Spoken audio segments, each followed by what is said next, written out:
It's just going to be a matter of you would move money from, operating fund to supplies or... Right, this report shows we should be right around 83%, and some of our categories are 97 and 100%. But our bottom line is... Our bottom line is okay. Right. I'm just thinking for next year's budget, just for better accounting, should we look at those categories that were overestimated and put more money in those and take the money away from some of the other categories? Well, we've pretty much done that when we take the actual that we spend and we estimate what the budget is. But by the time we're doing this budget, there's like several months afterwards that can get confusing. And of course, we're not going to count like the grant monies that came in for the fire department. That's not going to be an issue in the next budget. What we're going to have to do is adjust the revenues on that. Can I ask a specific question on page 31? All right, you in expenses? I am in expenses, yes. Account 429. Is that money we're not spending, can't spend, don't have, the $273,000? That is what was budgeted for the middle steel. That's allocated for the senior citizen center. Is that money we're spending you're going to spend this year or not? We're probably going to end up spending it next year. Next year, okay. But that's earmarked for the senior citizens. And I guess this is just a general question. At the end of the year, if we have money left over, does that just start our next year off? Right, it goes on fund balance. Goes on fund balance. If you have money left over, Kay, you know that we left up and struck all on some city property. Well, yeah, but if we have money We left found over, that I would money. like to dedicate that money to a specific... Actually, what that does is it goes Yeah, I into don't want fund to just balance. get sucked into Actually, other what we do categories. is we try to keep a fund balance of at least 6 months worth of budget in a fund balance. And then if there's anything extra that you'll notice on your budget for next year, we will budget a little bit of fund balance to offset expenses. But not your Okay, any more discussion? All in favor? Aye. Opposed? Motion carries. All right, fiscal year budget 2010-2011. Okay, I think Mr. Washington was wanting to talk about NPO grant and the 1.7 bond issue. And I have some questions on the packet we received Okay. as well, too, so. Okay. Well, first of all, I appreciate you stating that in the upper left-hand corner there. You're welcome. I know you did. I did that by hand, so I didn't have I kind of have a couple angles, I guess, with it. We're proposing to go out and borrow $1.7 million to use for improvements.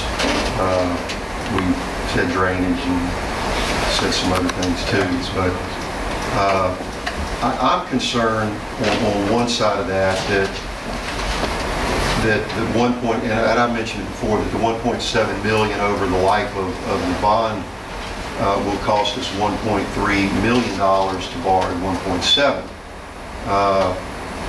And in talking to Anita and Grants and so on today, we were talking about how to leverage that, if possible, into matching dollars for those same improvements, whatever the improvements are. And assuming, just for the sake of the conversation, that we were looking for a 20% match, that 1.7 million could get us close to 8.5 million, and the 8.5 million would certainly go a long way farther in doing more improvements. The question that Becky and I talked about today, and the mayor and I talked a week or so ago about using some of that monies for drainage improvements out in Ward 5, and they're sorely needed. But can we do that, number one? Can we make application with the bond money in anticipation of grants that we might not receive? And how then you would re-obligate those monies if that were the case? And so that's one kind of big, harrowing question. I can tell you what's probably the answer. I mean, we won't know till we got the specifics, but generally speaking, the bond proceeds, the restriction on the use of the proceeds or earmarking the proceeds is usually only a function of how you're going to pay it. In other words, if they're GO bonds of the city that are going to be paid by just the general tax revenue of the city and their full faith credit obligations of the city, you can use that money for anything you want. The bond purchasers or bond indenture, it'll describe what you plan to use, but you'll say infrastructure projects within the city. You won't have to be too specific. On the other hand, if it was going to be let me give you an example. If you were going to use the proceeds for water sewer improvements and there was a specified revenue source to pay them off, such as water and sewer fees, you couldn't say, well, I changed my mind, I'm going to use that water to pave streets, because you would not be able to impose the revenue stream to pay the bonds. Right. So unless the bond is going to be funded through some revenue stream that is going to be used, connected to the work, I don't think you're going to have a problem with what you're saying, because I think your money will be only limited to a real general description of infrastructure improvements of one kind or another within the city. Well, the revenue stream, I think you just said, is going to be ad valorem. Right. So The question that Mark and I are talking about today is, can we go out on a bond issue for, say, $1.7 million and say we're going to use this money for matching funds for a grant for capital projects? Yeah, you can say you're going to use it. You probably would say we're going to use it for capital projects within the city, either directly or as the city's matching portion for other sources for capital funding within the city. So we can word it like that. Yeah, because if it's just an ad valorem levy, It's an ad valorem levy. it doesn't matter what you use it for, the money's still coming in. It's only if you say, I'm borrowing money to build a harbor that we're going to rent boat slips, and then if you use it somewhere else and you don't have the revenues, you don't build a boat slip, so you don't have the revenue to pay them, that you run into trouble.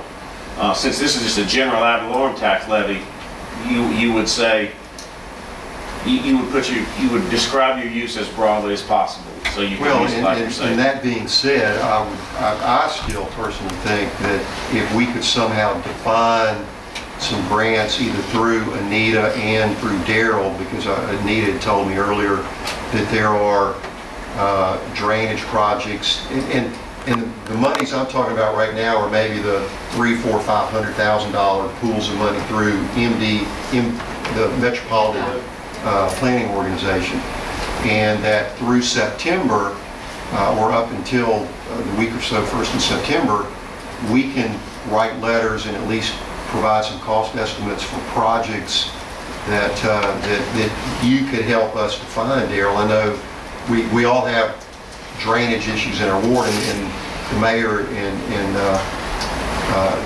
David, there's the one big one in Ward 5 that's been hanging out for 6 years now. But to me, that's a much better use of that $1.7 million, and given the fact that there may be a $50,000 project that has to happen immediately, or a $60,000 project that has to happen immediately, the highest and best use of those funds are to leverage it against matching monies. And Anita, correct me if I'm wrong, and Mayor, you're a member of that organization, we have less than 30 days to define what some of those projects are. Well, I have to be honest with you, I didn't know that, and I'm sorry if I failed, but I didn't know we had drainage projects thing. I thought it was all transportation, and I didn't know that there was drainage grants there. Anita, would you speak to that? The MPO, the MDOT organization, which is federal highway funds, targets areas that are for transportation, but they pay for accompanying drainage, whether it's for motorized transportation or non-motorized, meaning sidewalks.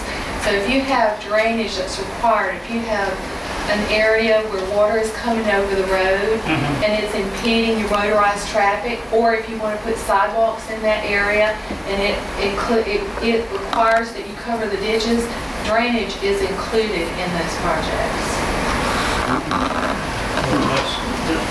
That's like the thing that we're trying to do with FEMA and MEMA, that at Hickory and all that is truly flooding in houses that has no effect on the road. It's a whole different animal. I mean, and I think where we can use that, you know, we'll identify places to use it as fine, but keep in mind that a whole lot of what we're talking about is very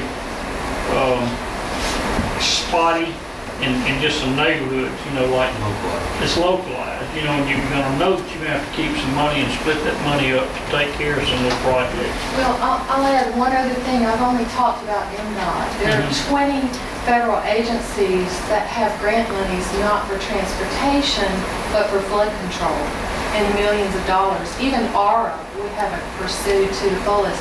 In 2010 has multi-millions in Mississippi for flood control. Now, ARA may not require matching money, but that's a pool of money out there that we haven't even tapped for flood control. Is flood control, I mean, drainage improvements falls in that category? Exactly. Even our, for the research I've done, the Water Management District actually has the ability to come out into drainage canals, drainage ditches that tap into our canal. So if that was in their plan, that they decided to tackle these drainage issues, our Water Management District has the legal authority to tackle that and then to improve drainage down to the smaller tributaries. There's a lot we haven't tapped. I think that probably, Well, what we're talking about, and let me make sure that I understand, it's 1.7 that we're either gonna go in on the bond issue to try to do a couple of smaller drainage projects, or if we can do $1.7 million match and get $8 million, it's still gonna be 1.7. Is that So it could be correct? 1.7, but it could be a combination of smaller Right. projects and And matching grant funds. It's Right. just something that I think that we probably need to meet with you. I know we've had a work session or two with you before, Anita, when a couple of us attended, to educate me on what the availabilities of those monies are. Now, whether we get them or not is another thing. I just think that in a lot of cases, using that 1.7 to try to get more money is a whole lot better for us than just spending it. And I know we've got to spend some. I think it would be a mixed bag, Mark, where you were seizing the opportunity for match. Just like I know that when we pencil this together, I probably need about 60, 70 grand in that general area to get to 900,000. Right. We want to have that in that grant, but it'll generate $900,000. I believe that's about what that is, David, out there at Hickory. And it may take a little bit to finish it. I don't know if 9 will completely finish it, but that's what the grant would be. So that needs to be tended to in the grant, but that doesn't suck a lot out. And there's still monies around for. But it sounds like we have a deadline, Mark, is that correct? Well, that's September? through MPO. That's through MPO It's a only. 2-year plan, and they're accepting applications for the next month or so, for 2 years to be eligible. There's no commitment to apply, but we won't be in the running if we don't submit the projects in the next month. It just sounds like we probably need to meet with Anita if that's what What is the we'd like deadline? to do.